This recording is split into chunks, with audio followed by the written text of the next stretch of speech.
When a cell is formed from mitotic division, there's a couple different pathways that it can follow, but it's still going to have to go into the cell cycle. The pathway that it follows is controlled by cell regulation. So if you look at it, if a cell is going to grow and mature and divide again and keep going through this cycle, it's going to take one path. But some cells don't do that. Some cells grow and mature and never divide again. They enter a resting phase called G0. Your brain, your muscle, your nerve cells, once they divide, they never divide again. Now there are some cells that enter this phase and leave it. So the liver cell, for example, retains its ability to divide, but keeps it in reserve.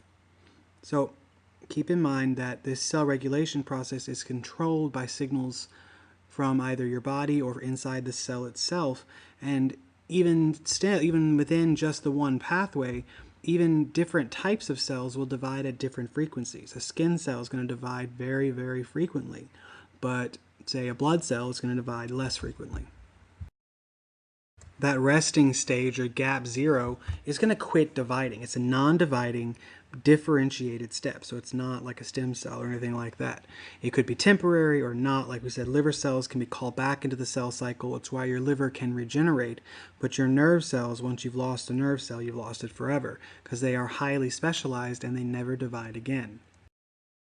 How do cells know when to divide where there's chemicals involved, particularly signals, chemical signals, most often proteins? Now, those signals can come from inside the cell, so they're an internal signal, or they can come from outside the cell. Say your brain is stimulating a cell in your liver to divide. That's an external signal because it's external to the cell. If a cell that is in a later stage of the cell cycle fuses with another cell, that other cell is forced into that phase even if it's not ready. So the chemical signals are the real things that separate the phases. Multicellular organisms have lots of cells that need to work together to function as one complete organism. So chemical signals are used to talk between cells. It's going to control growth and development and maintenance and the frequency of division. So that process is very intricate and is controlled by these chemical signals that are extremely important. And those signals have these choke points, these control points called checkpoints that allow it to function properly. There are 3 major checkpoints. So it's a chemical control system that triggers and coordinates key events.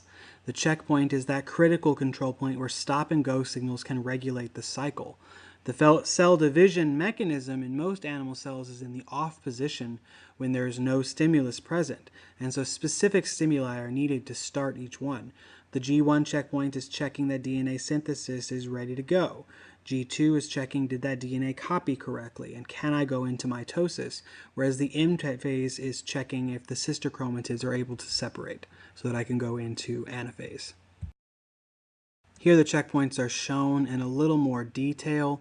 You can see that there are different chemicals controlling this process. The G1 and G2 checkpoints are controlled by CDK and cyclin. The spindle checkpoint, or the M phase checkpoint, is controlled by a chemical called APC. But at all 3 points, you use a chemical signal to check whether you can go into the next phase or not. If you fail a checkpoint, the cell will either be destroyed or enter G0. While not a separate stage, I do want to say that DNA damage is checked during this process, during DNA synthesis and so forth. The DNA is checked for their proofreading enzymes to check for damage, mismatched bases, mutations, and so forth. So while there is no separate stage or checkpoint for checking for DNA damage, it does occur. So if the DNA is damaged too much, then the G2 checkpoint will not be able to be passed. There are multiple cyclins, each with a specific role. Cyclins are very unstable. Some are triggered for destruction by phosphorylation. Others are inherently unstable and are synthesized discontinuously during the cell cycle.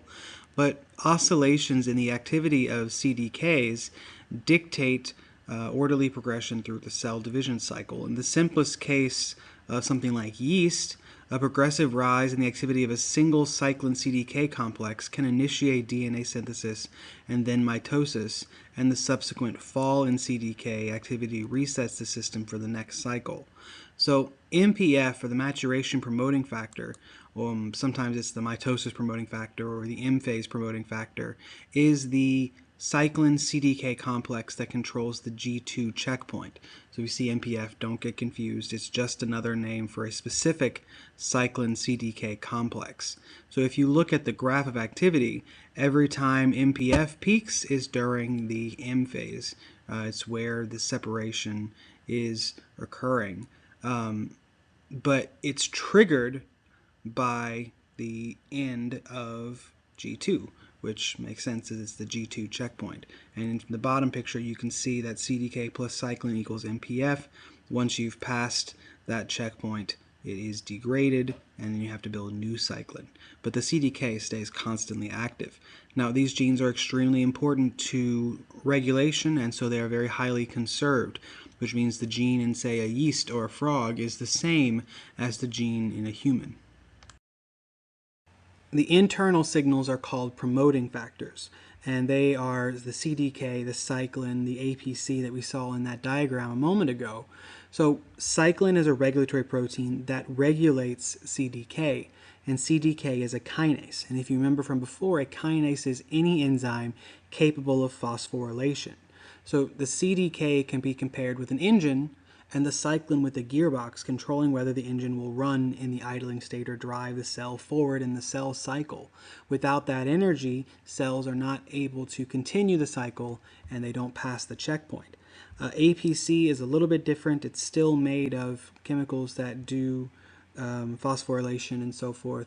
But the big thing here is that it uses enzymes called separase to cut the centromere, which is held together by a protein called a cohesin.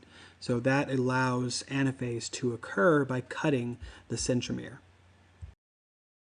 The last type of cellular control is the external signals or growth factors provided by other parts of your body or other cells in your body to stimulate division. The platelet-derived growth factor, for example, stimulates growth of fibroblasts to make a scab when you get a cut. There's two major limitations. Cells basically too closely packed, they stop dividing, or if they're not in contact with a surface, they stop dividing. So if the cells begin to touch each other too much and push against each other, they're going to use up the growth factors and no growth will occur anymore. Or if they're free-floating, say a cell floating in your bloodstream, you don't want it to divide and block that vessel, so it doesn't.